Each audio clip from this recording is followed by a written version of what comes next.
The morning broke soft over the Sonoran Desert on May 14, 1989, casting long amber fingers across the asphalt of State Route 87. The air still held that cool edge before the Arizona heat settled in for the day, when the world feels suspended between night and morning, between possibility and consequence. At a roadside diner 20 miles east of Phoenix, the smell of coffee and bacon grease hung thick in the air, mixing with diesel fumes from the 18-wheelers idling in the lot. Inside, beneath flickering fluorescent lights that hummed like distant bees, a young woman in a white sundress sat by the window booth, her left hand resting against the glass, catching the early light on a silver wedding band that still felt unfamiliar on her finger. On her right wrist, a delicate turquoise bracelet caught the same golden glow. 3 polished stones set in twisted silver, each one perfectly oval, each one holding the deep blue-green of desert sky after rain. She'd bought it just the day before from a vendor outside their hotel in Scottsdale, a weathered man with kind eyes who'd told her the stones came from a mine near Kingman, that they'd bring protection on long journeys. The bracelet had cost $28, a significant dent in their carefully budgeted honeymoon fund, but the moment Rebecca Patterson saw it, she knew she had to have it. Her new husband, Tyler, had pulled out his wallet without hesitation, counting out the bills while Rebecca turned the bracelet over in her hands, admiring the craftsmanship, the way the silver caught light. Now, sitting in the diner booth with morning sun warming her face, Rebecca twisted the bracelet absently, a gesture that would become her unconscious habit over the coming days. Days that would stretch into weeks, then years, then decades. Across from her, Tyler traced routes on a paper map with his finger, planning their next stop. His coffee sat cooling beside him, forgotten as he calculated distances and estimated drive times. Neither of them could have known that within hours, their names would vanish from every record that mattered, that they would become ghosts while still breathing. Rebecca and Tyler Patterson had been married for exactly 6 days. They were both 24 years old, born in the same month of the same year, a coincidence their mothers had found delightful when they'd first started dating in high school. Rebecca worked as a dental hygienist in Tucson, a job she'd held for 3 years since graduating from the community college certification program. She was good at it. Patient with anxious clients, gentle with children, meticulous with her instruments. Tyler had just finished his 4-year apprenticeship as an electrician and had been hired by a commercial contractor who did work throughout southern Arizona. They'd been saving for 2 years to afford this honeymoon, setting aside $20 from each paycheck, keeping the money in an envelope taped to the back of their bedroom dresser. The wedding had been small, held at a community center decorated with paper streamers and wildflowers picked from the desert. Rebecca's mother, Diane, had sewn the white sundress herself, working late into the night for 3 weeks, her fingers cramping around the needle as she added tiny pearl buttons down the back. Tyler's father had loaned them his truck for the honeymoon, a faded blue 1984 Ford Ranger with a camper shell, dented on one side from a parking lot incident years before. The truck bed held 2 sleeping bags still in their packaging, a red Coleman cooler filled with sandwiches and sodas, a green duffel bag stuffed with clothes, and a Kodak disposable camera with 27 exposures, 12 of which had already been used to capture roadside attractions and laughing poses in front of saguaro cacti. Their plan was simple: drive north through Arizona, spend a few days exploring Sedona and Flagstaff, then continue east into New Mexico. They had a list of cheap motels, each one verified by phone to ensure rooms would be available. If money got too tight, they'd sleep in the truck, using the campgrounds Tyler had marked on the map with red pen. It was a modest dream, but it was theirs. 2 kids from working-class families who'd scrimped and saved for a taste of freedom, for a week when they could pretend the world was nothing but open road and possibility. Rebecca turned from the window and smiled at Tyler, her fingers brushing the turquoise stones on her wrist. The vendor had told her the bracelet was handmade by a Navajo artist who worked near Flagstaff, that each piece was unique, blessed with traditional prayers. Whether that was true or marketing didn't matter to Rebecca. She loved the weight of it, the way it made her feel connected to this landscape of red rock and endless sky. She'd already decided she would wear it every day, that it would become part of her, a physical reminder of this journey, this beginning. The waitress came by, a woman in her 50s with tired eyes and comfortable shoes, and refilled their coffee without asking. Tyler folded the map carefully, creasing it along lines already worn from previous folds, and slipped it into his denim jacket pocket. They paid the bill with exact change counted from a zippered pouch, left a $2 tip on the scratched Formica table, and walked out into the warming air. The parking lot shimmered faintly in the rising heat, asphalt already beginning to soften under the climbing sun. Tyler unlocked the truck with a key that stuck in the door lock. You had to jiggle it just right, he'd explained to Rebecca multiple times, then held the door open for her, a gesture of old-fashioned courtesy his father had drilled into him. Rebecca climbed in, the vinyl seat already warm through her thin dress, and Tyler walked around to the driver's side, his boots crunching on gravel and broken glass. A station wagon pulled in beside them, a family with 3 kids spilling out, already arguing about who got to sit by the window inside. Rebecca waved at the youngest, a girl about 5 clutching a stuffed bear with one ear missing. The girl waved back shyly, hiding half behind her mother's leg. Tyler turned the key. The engine coughed, turned over, caught. He let it idle for a moment, checking the gauges out of habit. Oil pressure fine, temperature normal, gas tank 3/4 full. Then he shifted into reverse, backed out carefully, and pulled onto the highway heading north. The sun climbed higher. The radio played a country station, the signal fading in and out as they drove. Rebecca rolled down her window, letting the wind tangle her hair, breathing in the smell of creosote and dust. That was the last confirmed sighting of Rebecca and Tyler Patterson. The waitress would remember them weeks later when investigators showed her their wedding photo. She'd remember the white dress, the way the young man had studied his maps so intently, the way the young woman had smiled at the little girl. But she couldn't remember what time they'd left, couldn't recall if they'd mentioned where they were headed next, couldn't provide any detail that might help narrow the search. By the time their families realized something was wrong, 5 days had already passed, and by the time investigators began to piece together what might have happened, the trail had gone cold in the unforgiving desert sun. If you're drawn to stories like this, mysteries that span decades, families that never stop searching, and the quiet determination of those who refuse to let the disappeared be forgotten, consider subscribing to this channel. We bring you these long-form investigations every week, piecing together the fragile threads that connect loss to resolution. And drop a comment below. Where are you watching from? Whether it's a small town that holds its secrets tight, or a city where people vanish into crowds, your perspective adds to this community of people who believe every missing person deserves to be found. Now, let's go back to the beginning and understand how 2 people can disappear so completely. The alarm came slowly at first, then all at once, the way these things often do. Rebecca's mother, Diane, had expected a call on Thursday, May 18th. Her daughter always checked in, even on vacation, even when phone booths were scarce, and long-distance calls cost 40 cents a minute. They had an arrangement. Rebecca would call every 3rd day, just to say she was safe, to share a quick story about something they'd seen. But Thursday came and went with no ring, no message. Diane told herself not to worry. Phone lines failed. Plans changed. Young couples on honeymoons sometimes lost track of time. Friday brought no word. By Friday evening, Diane was pacing her small kitchen, the one with yellow wallpaper and a clock that ticked too loud, wearing a path in the linoleum between the stove and the telephone mounted on the wall. She picked up the receiver twice, dialed the first 3 digits of Tyler's parents' number, then hung up. She didn't want to be the nervous mother, the one who couldn't let her daughter grow up, who panicked at every silence. But Saturday morning broke with still no call, and Diane's worry crystallized into something harder, something cold in her chest. She walked 2 blocks to the Patterson house, a modest ranch-style home with a chain-link fence and rose bushes that Tyler's mother, Helen, tended obsessively. Helen answered the door in her bathrobe, hair still in curlers, and the look on Diane's face told her everything before a word was spoken. They sat at Helen's kitchen table, different wallpaper, same anxiety, and compared notes.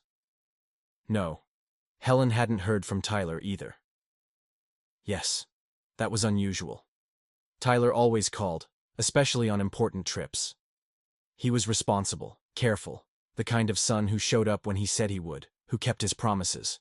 Helen brought out the envelope where she kept important papers, found the itinerary Rebecca had given them, a handwritten list of motels and approximate dates, written in Rebecca's careful script on lined notebook paper. According to the plan, Rebecca and Tyler should have reached Albuquerque by May 16th. They'd planned to stay at the Desert Moon Motor Lodge, a place Rebecca had circled in a travel guide she'd checked out from the library. Diane called the motel. The phone rang 7 times before someone picked up, a man with a thick accent who barely understood her question. No Patterson had checked in. He was sure. He'd checked the book again. Still no. Sorry, ma'am. Diane tried the previous motel on the list in Flagstaff. A woman answered this time, her voice gravelly from cigarettes. She put Diane on hold, was gone for 5 minutes, came back. No Patterson on the registry for May 15th or 16th. Maybe they'd stayed somewhere else? Lots of motels in Flagstaff.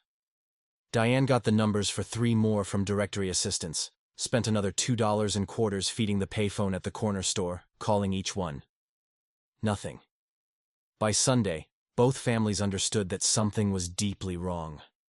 They drove together to the Tucson Police Department in Tyler's father's Buick.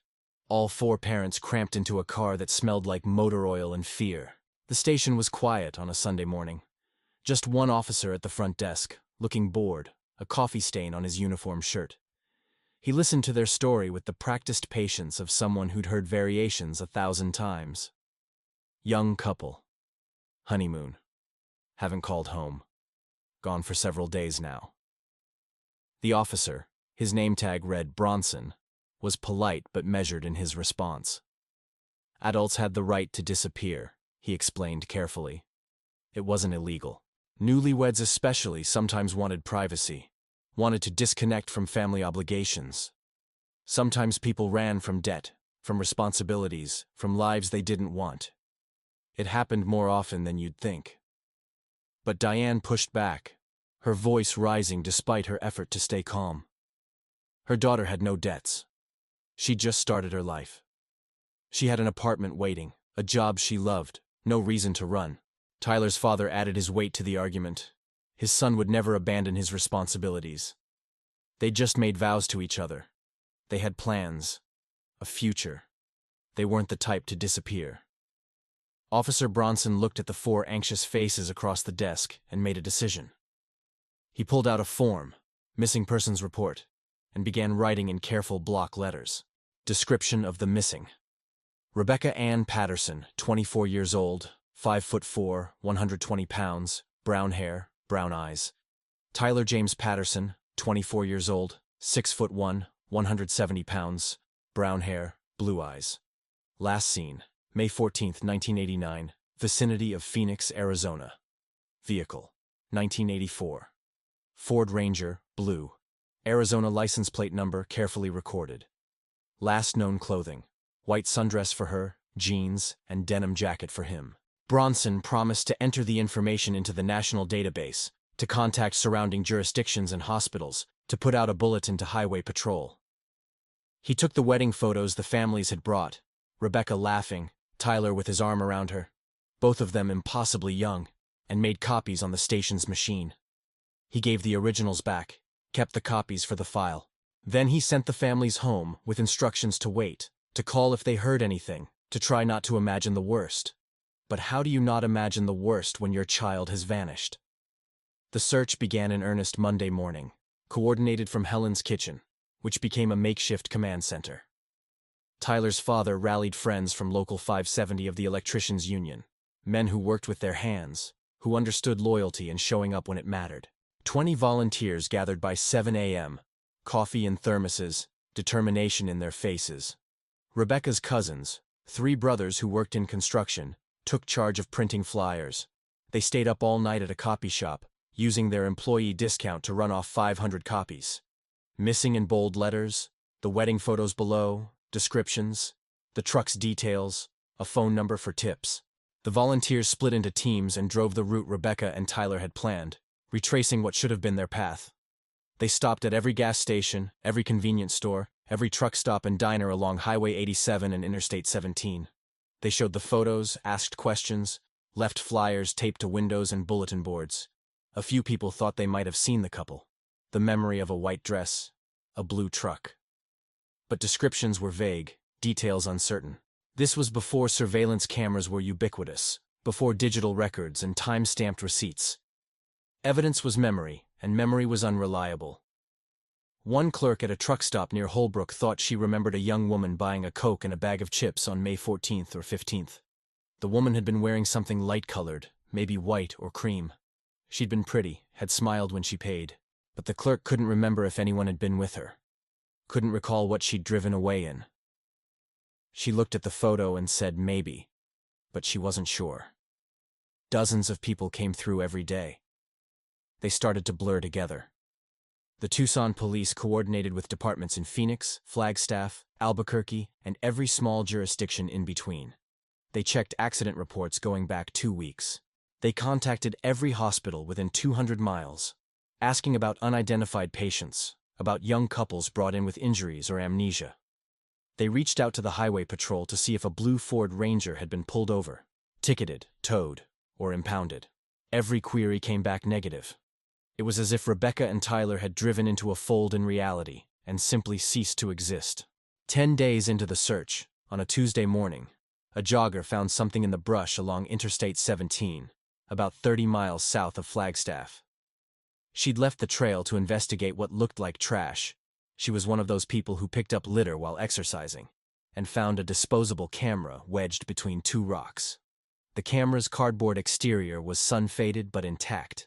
The plastic film door was still sealed. Written on the back in blue ballpoint pen, Honeymoon, May 89th, TP. The jogger called the highway patrol from the emergency phone a mile down the road. 2 officers responded, secured the camera as potential evidence, and contacted Tucson PD. The discovery sent a shockwave through both families. Physical evidence. Proof. The camera was sent to a forensic lab in Phoenix for processing, treated carefully because it might contain crucial information. When the developed photos came back 3 days later, they showed exactly what you'd expect from a young couple in love. Rebecca posing in front of a giant roadside cactus, making an exaggerated scared face. Tyler standing beside the truck, squinting into the sun. A sunset over red rocks, the colors oversaturated in that characteristic disposable camera way. The Meteor Crater Visitor Center. A blurry shot of a roadrunner. Rebecca and Tyler together. His arm extended to hold the camera for a selfie, both of them grinning. The last photo on the roll was taken from outside the diner where they'd eaten breakfast May 14th. The photo showed the building's exterior, its weathered sign promising, "Best coffee for 100 miles." In the bottom right corner, barely visible, was the hood and part of the windshield of a blue truck. The families studied these photos until they had them memorized, until every detail was burned into their minds. Rebecca's smile. Tyler's hand on her shoulder. The turquoise bracelet visible on her wrist in 3 of the shots. These images became precious artifacts, proof that their children had been real, had been happy, had been exactly where they'd said they'd be. But for investigators, the camera raised more questions than it answered. The location where it was found was roughly 40 miles north of the diner, which matched the expected route. But why had it been discarded? Had Rebecca and Tyler thrown it out the window? Had someone else found it, and then abandoned it? And if someone else had handled it, where were Rebecca and Tyler? A forensics team searched the area where the camera had been found, expanding outward in careful grids. They found nothing. No other personal items, no signs of a struggle, no evidence anyone had stopped there recently. The desert sand showed animal tracks and weather patterns, but no human footprints. The case felt like trying to hold water in your hands. 2 weeks after the disappearance, the tip line took a call that seemed promising. A truck driver named Gary Montero said he'd seen a blue Ford Ranger pulled over on Highway 60 near the New Mexico border. Hood up, steam or smoke rising from the engine. He'd noted it because it was late afternoon. Temperature had to be pushing 105 degrees, and he'd worried about whoever was stranded in that heat. He'd almost stopped to help but had been running late on a delivery. He figured someone else would help, or that highway patrol would swing by. That's what they did, right? When investigators pressed for details, Montero couldn't be more specific about the date. Sometime in the middle of May, he thought. Could have been the 15th, could have been the 16th, or 17th. Dates blurred together when you drove the same routes every week. The truck had definitely been blue, though, and he thought he'd seen 2 people standing near it, though he'd only glimpsed them in his mirrors as he'd passed. It was the strongest lead they'd had. Investigators sent teams to search Highway 60 near the coordinates Montero provided. They drove the route multiple times, stopped at every pull-off and rest area, asked questions at gas stations and trading posts. They found nothing. No abandoned truck, no signs of a breakdown, no reports from other travelers. If Rebecca and Tyler had broken down there, they'd managed to get the truck running again or had gotten a ride from someone. But who? And where had they gone? The lead became a dead end, another false hope that devastated the families and frustrated investigators. It was a reminder of how vast the desert was, how easy it would be for two people to vanish into its expanse if circumstances aligned in the wrong ways. The searches continued through June, but momentum slowed. The flyers faded to pale ghosts in storefront windows, bleached by relentless sun. The tip line rang less frequently. By July, the case was still officially open but no longer actively investigated. Resources were finite. Other cases demanded attention. Rebecca and Tyler Patterson joined the catalog of the missing, a list that grew longer every year, filled with names that haunted file cabinets and databases, people who'd walked out of their lives and never returned. For Diane and the Pattersons, the years that followed became an exercise in living with absence. Grief has stages, therapists say. But what do you do when you can't reach even the first stage? You can't mourn what you can't bury. You can't find closure when the story has no ending. Ambiguous loss, the support group counselor called it. A death without a body. A goodbye that was never spoken. Diane kept Rebecca's room exactly as her daughter had left it. The bed was made with the blue quilt Rebecca's grandmother had stitched. Clothes hung in the closet, waiting to be worn. A hairbrush sat on the dresser. Strands of brown hair still tangled in its bristles. On the nightstand, a paperback romance novel lay face down at the page where Rebecca had stopped reading. Diane dusted the room every week, keeping it ready, just in case. Just in case the door opened and Rebecca walked in, saying sorry she'd been gone so long. On Rebecca's dresser, in a small wooden jewelry box, was the second turquoise bracelet. Rebecca had bought 2 that day in Scottsdale. Matching pieces, the vendor's last pair. One for herself, one to give as a gift someday, maybe to a daughter or a niece. Diane took that second bracelet and began wearing it on her own wrist, twisting the stones the way Rebecca used to, the gesture becoming her unconscious habit as years passed. Tyler's father, Robert, kept the missing persons case pinned to the bulletin board in his garage workshop, right beside his union calendar and the photo of Tyler receiving his apprenticeship certificate. Every few months, Robert would call the Tucson Police Department, asking if there were any updates, any new leads, anything at all. The answer was always the same: no developments, but the case remained open. After a few years, Robert started getting the same detective each time, a man named Holloway, who was patient and kind, but who eventually suggested gently that maybe Robert should consider accepting that his son might not want to be found. Robert refused to believe that. His son wasn't a coward. His son didn't run from responsibilities. Something had happened to them, something beyond their control. He just knew it. Robert started a small fund to hire private investigators. He took on extra shifts at work, doing industrial jobs that paid overtime, saving every spare dollar. The first private investigator he hired spent 3 months following cold leads, came up with nothing, and charged $2,000.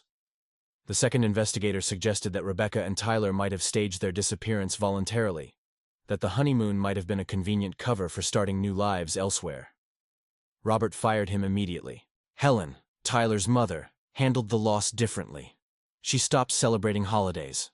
The first Thanksgiving after the disappearance, she'd set 2 extra places at the table, unable to accept that Tyler and Rebecca wouldn't walk through the door. She'd made Tyler's favorite sweet potato casserole, Rebecca's preferred cranberry sauce with orange zest. The food had sat untouched, growing cold, until Robert quietly cleared the plates away. By the second year, Helen couldn't maintain the pretense. Holidays became days of silence in the Patterson house, marked only by a single white candle Helen placed in the front window. An old tradition, she said, to guide lost travelers home. The candle burned from sunset to sunrise, and Helen would sit beside it, watching the flame flicker, wondering if somewhere her son could see it, could feel her calling him back. Tyler's younger brother, James, was 17 when his older brother vanished. He grew up in the shadow of that absence, his parents' grief filling the house like smoke. James joined the army at 19, desperate to escape the suffocating sadness. He served 2 tours overseas, saw his own share of loss, and when people asked if he had siblings, he never knew how to answer. Saying yes felt like a lie. Saying no felt like betrayal. Usually he just changed the subject. The case lived in filing cabinets, gathering dust. Detectives retired. New ones took their places, inheriting folders full of missing persons they'd never met, names that meant nothing beyond entries in a database. Occasionally, somewhere in the Southwest, human remains would be discovered, bones scattered by animals, weathered by years of sun and rain. Each time, the families would receive the phone call they dreaded. We need dental records, DNA samples, anything that might confirm identity. Each time, after weeks of waiting, the answer came back negative. Not Rebecca, not Tyler, still missing. Years accumulated. 1989 became 1995 became 2000. The world changed around the empty spaces Rebecca and Tyler had left behind. The internet arrived, transforming how information moved. Cell phones became common, making it harder to simply disappear. But technology couldn't reach backward, couldn't illuminate what had happened in a pre-digital age when 2 people could drive out of their lives with nothing but a blue truck and a tank of gas. In 2004, 15 years after the disappearance, a cold case unit in Phoenix took fresh interest in the Patterson file. Detective Laura Vance was relatively new to cold cases, but had quickly earned a reputation for methodical persistence. She'd grown up in Arizona, remembered stories from her childhood about people who'd vanished into the desert, understood how the landscape could swallow evidence. When she opened the Patterson file and saw the wedding photos, saw how young they'd been, she felt an immediate connection. Vance spent months reviewing every document in the file, every interview transcript, every investigator's note. She created a timeline on her office wall, a massive chart tracking every confirmed sighting, every possible lead, every dead end. She re-interviewed family members, though 15 years had softened some memories while crystallizing others. Diane showed her Rebecca's preserved room, let her see the bracelet, told stories about her daughter's habits and dreams. Robert walked Vance through the route he'd driven 100 times, searching. Vance requested records from every hospital, morgue and medical examiner's office within 500 miles of the last known sighting. She utilized databases that hadn't existed in 1989.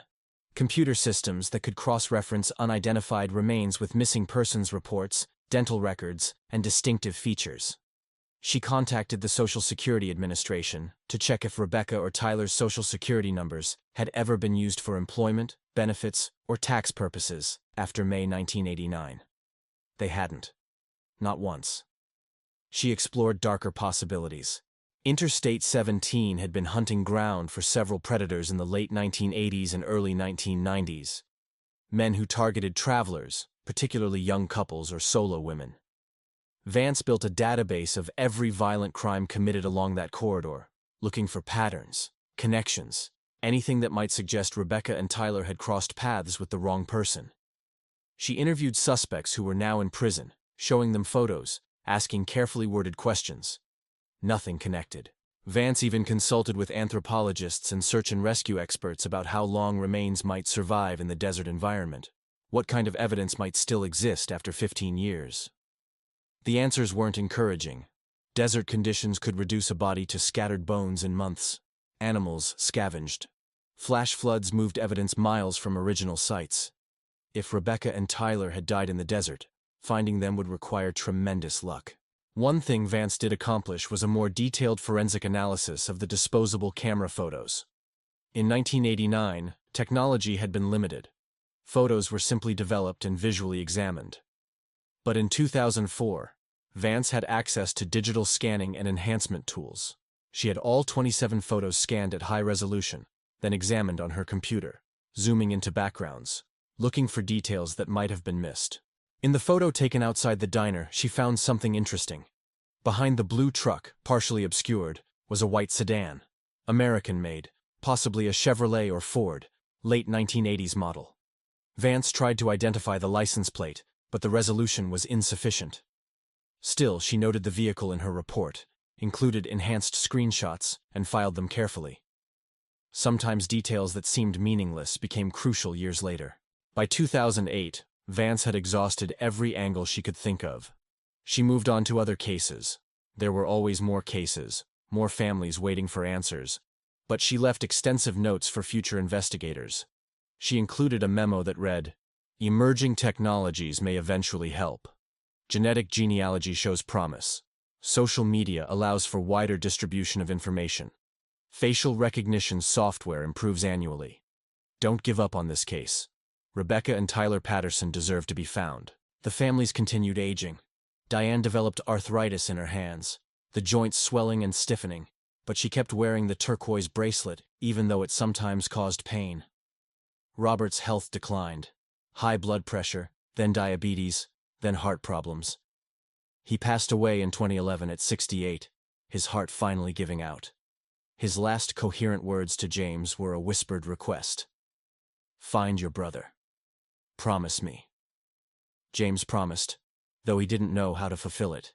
After his father's funeral, he spent weeks going through boxes in the garage, finding all the documents Robert had accumulated. Newspaper clippings, investigator reports, maps marked with routes and theories.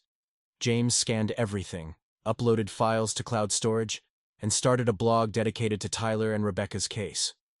He posted the photos, the timeline, the details, hoping the internet might succeed where traditional investigation had failed. The blog attracted attention from true crime communities, from amateur sleuths who offered theories and suggestions. Most were implausible. Alien abduction, witness protection, voluntary disappearance to join a cult. But a few people offered genuinely helpful advice about databases to check, about how to use new DNA technology, about search techniques. James followed every lead that seemed credible, though none produced results. Then, in 2017, something shifted. The break came from an unlikely source. A clerk named Melissa working in a county records office in Moab, Utah. She was digitizing old property deeds as part of a modernization project, scanning documents from the 1990s into the county's computer system. When she scanned a deed from 1991, the name triggered an automated alert. The county had implemented a system that cross-referenced property records with various databases, unclaimed assets, inheritance searches, missing persons reports. The name Rebecca Patterson had been entered into one such database years earlier by a financial institution trying to locate her regarding an old account. Melissa almost ignored the alert. Computer systems generated false positives constantly. Common names triggered matches all the time. But something made her look closer.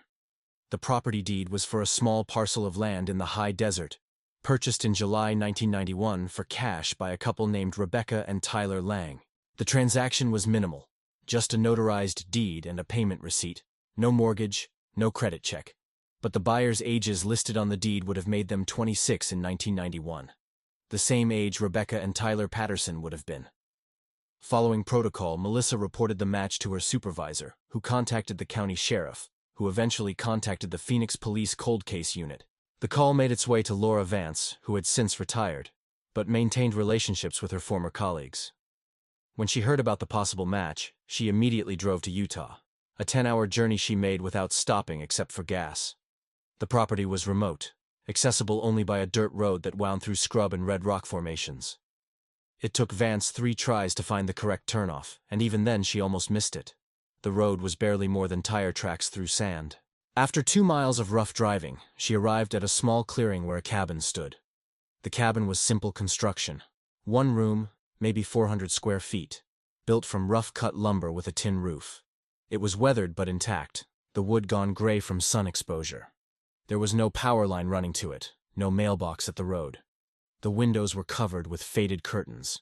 Next to the cabin stood a wooden outhouse and the remnants of what might have been an attempted garden, a small plot outlined with rocks, nothing growing.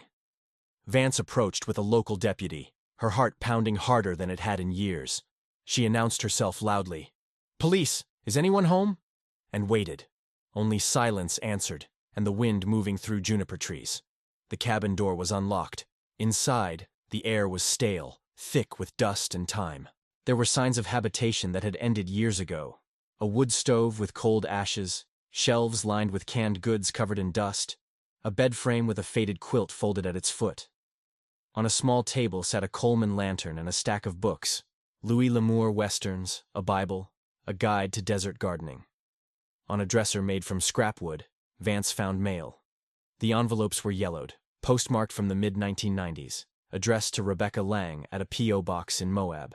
Beneath the mail was a Utah driver's license issued in 1992. The photo showed a woman in her mid-20s with brown hair and serious eyes.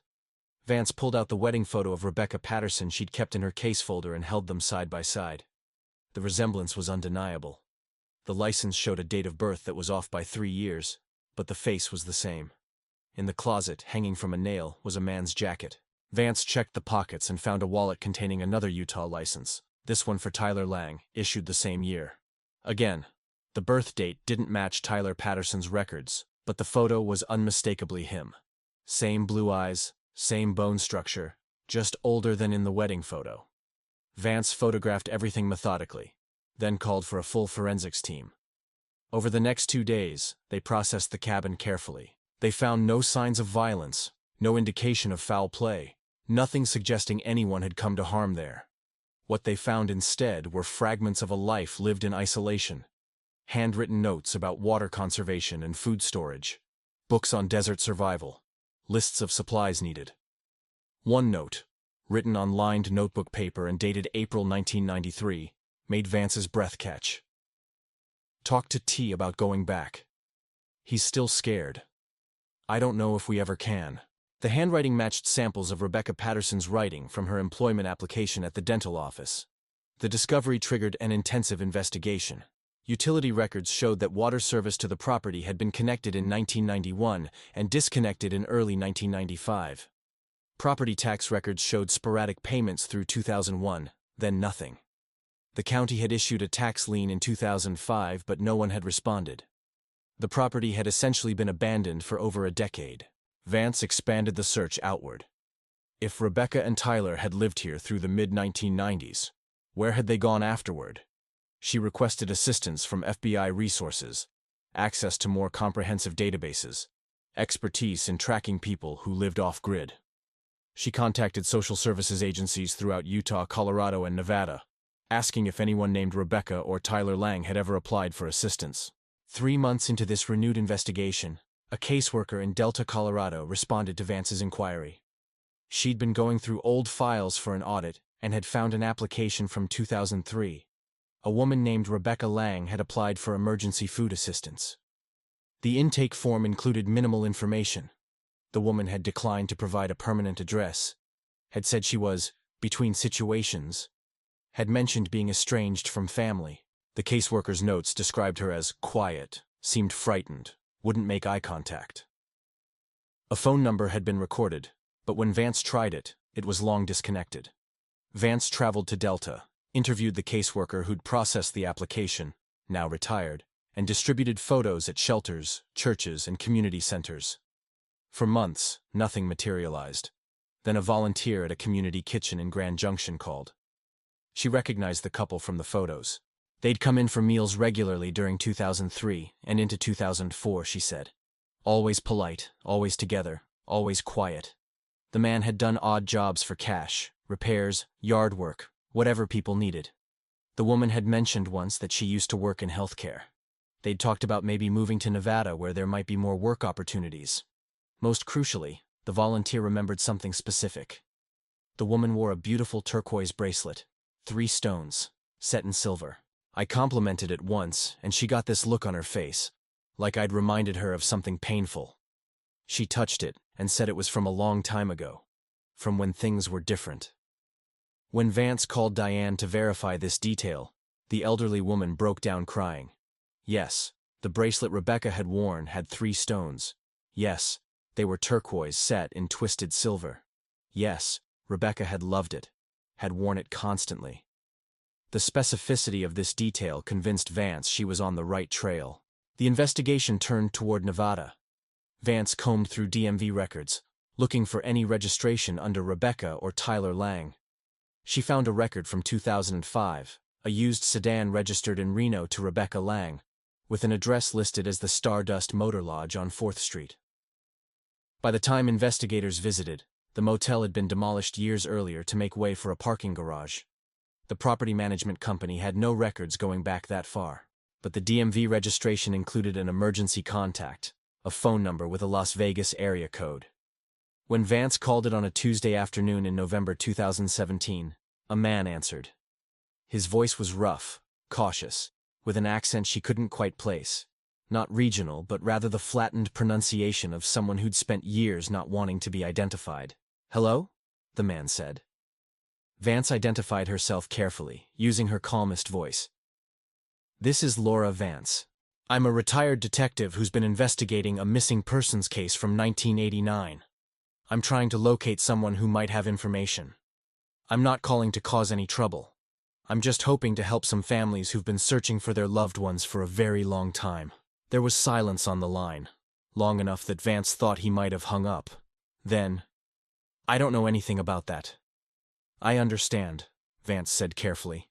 "But if you do know someone named Tyler Patterson, or if you are Tyler Patterson, I want you to know that your family has been looking for you. They're not angry. They just want to know you're safe." Click. The line went dead. Vance tried calling back immediately. The phone rang until it went to a generic voicemail. She left a message, her words carefully chosen. "My name is Laura Vance. I'm investigating the disappearance of Rebecca and Tyler Patterson from Arizona in May 1989. If this is Tyler, or if you know where I can find him or Rebecca, please call me back. You're not in trouble. No one wants to prosecute or punish anyone. Your families, your mother Helen, your father who passed away but thought about you every day until the end, your brother James, they just want to know you're alive. Your wife's mother Diane is elderly now, but she's still waiting. She still has your wife's room ready. Please, just let them know you're okay." 3 days passed with no response. Vance called twice more, left similar messages.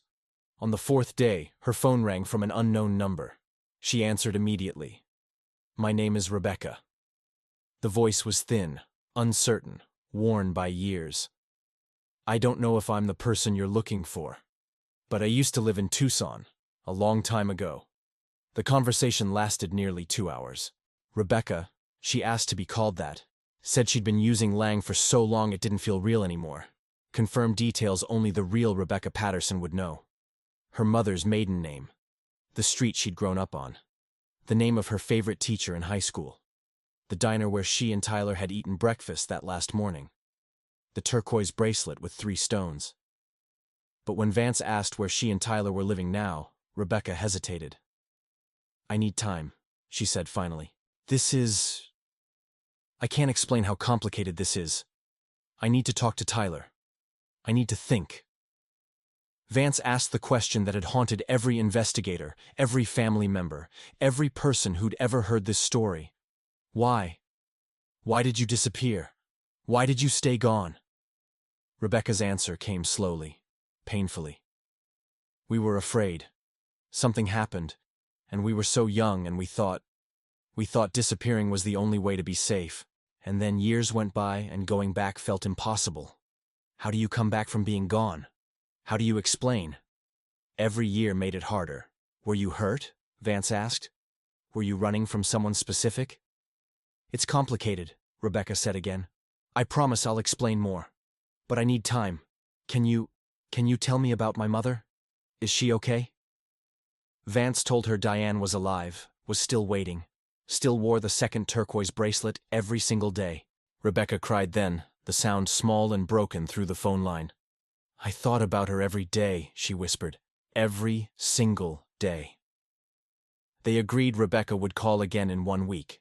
Vance spent that week barely sleeping, terrified that Rebecca would vanish again, that this fragile connection would break. But 7 days later, almost to the hour, her phone rang. Rebecca gave an address, an apartment complex in Henderson, Nevada, a suburb of Las Vegas. "We'll be home tomorrow afternoon," she said, "if you still want to come." Vance flew out the next morning, bringing a victim's advocate and a family services liaison, professionals trained in reunification cases, in handling the complex emotions and practicalities of people returning from long absences. They arrived at the address mid-afternoon, a modest 2-story apartment building, faded stucco, surrounded by gravel yards and struggling palm trees. They knocked on apartment 2C. The door opened, and a man in his early 60s stood there. His hair was gray and thinning. Deep lines marked his face, his hands trembled slightly. But his eyes, blue, clear, tired, were the same eyes from the 1989 wedding photo. "I'm Tyler," he said. Then, after a pause that seemed to contain decades, "Tyler Patterson." Rebecca appeared behind him, and even after 28 years, after all the changes age and hardship had carved into her face, Vance recognized her. She was thin, her brown hair now streaked with gray, her posture somehow both defensive and exhausted. And on her right wrist, after all these years and all these miles, the turquoise bracelet with 3 polished stones set in twisted silver. The reunion process began slowly, carefully, guided by professionals who understood trauma. Rebecca and Tyler sat on their worn couch in an apartment that held almost nothing personal. Furniture that looked second-hand, blank walls, no photos, nothing to indicate who lived there. They held hands throughout the conversation, neither willing to let go of the other. Vance explained what would happen next. There would be DNA testing to officially confirm their identities, though the evidence already made it clear. There would be conversations with family, if Rebecca and Tyler were willing. There would be legal processes to resolve their status. They technically committed identity fraud by using false names, though Vance assured them prosecutors would likely decline charges given the circumstances. And there would be so many questions, though Rebecca and Tyler might never have complete answers. When Vance finally asked what had happened in 1989, Tyler looked at Rebecca. She nodded, giving permission, and he began to speak. They'd stopped at a rest area off Interstate 17, he said, late on May 14th. It had been nearly empty, just their truck and one other vehicle, a van with 2 men inside. Tyler had felt uneasy immediately. The men had watched them too intently, their stares tracking Rebecca in ways that made Tyler's instincts scream warnings.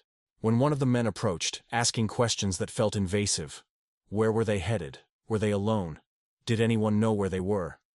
Tyler had wanted to leave immediately, but the truck wouldn't start. The engine turned over but wouldn't catch. Tyler thought it might be flooded, that waiting a few minutes would help. The man kept talking, kept asking questions, and his friend had gotten out of the van too. Rebecca had whispered to Tyler that something felt wrong, that they needed to go. What happened next was fragmentary even in Tyler's memory, shaped by 28 years of fear and the way trauma fragments recollection. The men had gotten closer. One had reached toward Rebecca, maybe to touch her arm, maybe just gesturing. Tyler couldn't be certain even now. What he remembered clearly was the surge of adrenaline, the conviction that they were in danger. He'd tried the truck again, pumping the gas pedal, whispering prayers.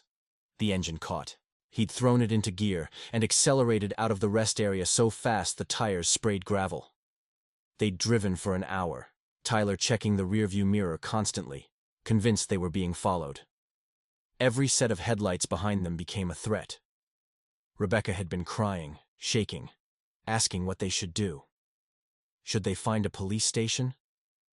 But Tyler had seen a gun, or thought he had, tucked into one man's waistband. What if the men were connected to law enforcement somehow? What if reporting would make them targets? In retrospect, Tyler said, these fears sounded paranoid, irrational. But terror didn't operate on logic. They'd pulled off the highway near the Utah border, found a dirt road, and parked in the darkness to think. They'd talked through the night, going in circles. Rebecca had wanted to call her mother, but they had no phone, and stopping at a gas station felt dangerous. By morning, they'd convinced themselves, or Tyler had convinced Rebecca, he wasn't sure anymore, that their only option was to disappear until they figured out what to do. They'd driven to a small town in Utah, sold the truck to a man who paid cash and didn't ask questions, and used that money to survive. Tyler had found work doing electrical repairs under the table. Rebecca had cleaned houses.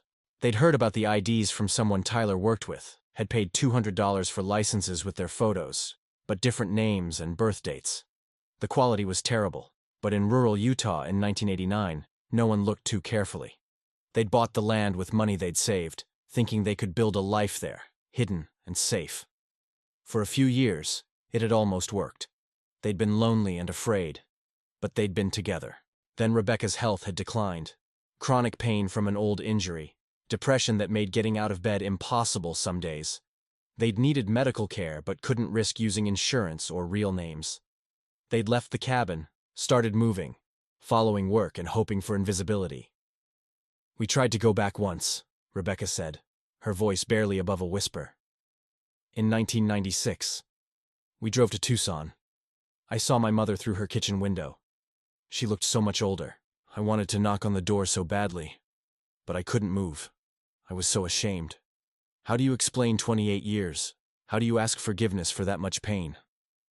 The advocate spoke gently about shame and trauma, about how fear could trap people in impossible patterns, about how the brain sometimes chose avoidance over confrontation because it felt safer. She assured them that reunification was possible, that families could heal, but it would take time and professional support. When Vance asked if they were ready to contact their families, both Rebecca and Tyler nodded. Tyler said, "I've been ready for 20 years. I just didn't know how." The first call was to Diane. Vance placed it from the apartment, with Rebecca sitting beside her, hands trembling so badly she could barely hold the phone. When Diane answered, her voice elderly now, cautious from years of scam calls, Vance said carefully, "Mrs. Patterson, my name is Laura Vance. I'm a retired detective. I have someone here who wants to talk to you." She handed the phone to Rebecca. "Mom," Rebecca said. The word broke in her throat. There was a long silence. Then Diane's voice, thin and disbelieving.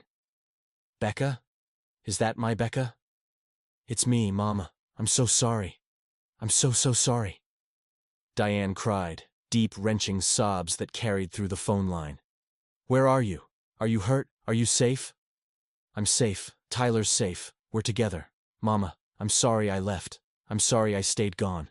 I thought about you every single day." The conversation lasted 3 hours.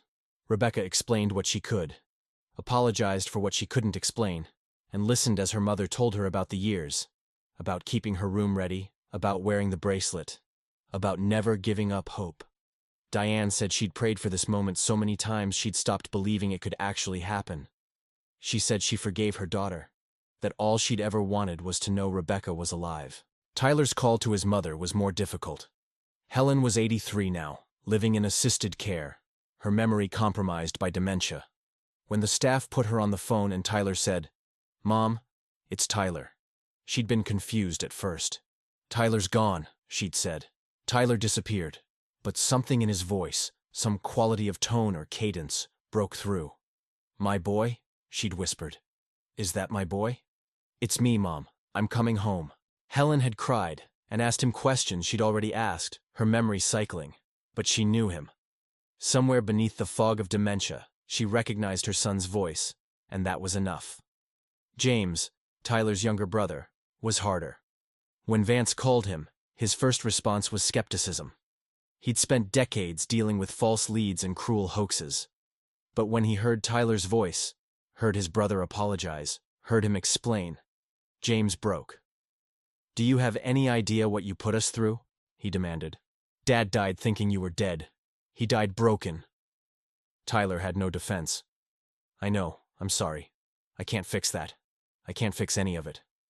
The silence stretched. Then James said, "Are you really coming back?" "If you'll let me. You're my brother. Of course I'll let you." The reunification process took months. Rebecca and Tyler flew to Tucson in January 2018, accompanied by therapists specializing in trauma and family systems. The first in-person meeting took place at a neutral location, a community center with comfortable furniture and soft lighting, chosen specifically to avoid overwhelming anyone. Diane arrived early, wearing the turquoise bracelet, her hands shaking. When Rebecca walked in, Diane stood frozen for a moment, just staring. Then she crossed the room and wrapped her daughter in an embrace that seemed to contain all the lost years. "You're here," she kept saying. "You're really here." Rebecca pulled the bracelet from her own wrist, the original, the one she'd worn since 1989, and held it up to her mother's. The match was perfect. The twins reunited after 36 years. They cried together for a long time. Tyler's reunion with Helen was bittersweet. She knew him in flashes, moments of clarity where she gripped his hand and said, "I knew you'd come home." Then the fog would return, and she'd ask when Tyler was coming to visit, forgetting he was right there.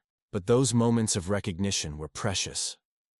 Tyler visited her twice a week until she passed away peacefully 8 months later, with her son holding her hand. James struggled more than anyone expected. The brother he remembered was 24, full of plans and confidence. The man who returned was broken, exhausted, aged by hardship and guilt. They had to build a relationship from scratch, learning who each other had become. It took time, and therapy, and patience, but slowly they found common ground. Legal proceedings were complicated. Rebecca and Tyler had technically committed identity fraud and tax evasion, but prosecutors, reviewing the circumstances, declined to press charges. Instead, the court worked with them to restore their legal identities, to reconcile Social Security records, to resolve the administrative tangle of 3 decades lived under false names. The process took 18 months. Therapeutic support became essential. Rebecca and Tyler had spent 36 years in a state of hypervigilance, unable to trust systems or people, isolated from support networks. A psychologist explained that their response to the rest area incident, while extreme, fit patterns seen in acute trauma reactions, especially in young people without resources or understanding of how to seek help. The decision to disappear had been made in a moment of terror, then reinforced by shame, fear, and the passage of time that made return seem increasingly impossible. Reintegration meant learning to live openly again. Rebecca found part-time work at a dental clinic, updating her certification and slowly rebuilding skills that had lain dormant for decades. Tyler struggled more. His work history was fragmented, his electrical skills outdated by modern codes and technology. But Local 570, his father's old union, helped him retrain. He passed his licensing exam at 56 years old and found steady work. They rented a small house 3 blocks from Diane, who spent weekends teaching Rebecca to make the family recipes she'd grown up with. They attended therapy weekly, sometimes together, sometimes individually. They learned to navigate the world that had changed so much in their absence. Smartphones, social media, GPS, all the technologies that made disappearing nearly impossible now. The families asked questions, trying to understand. Some things Rebecca and Tyler could explain. Others remained murky, lost to the fog of memory and trauma.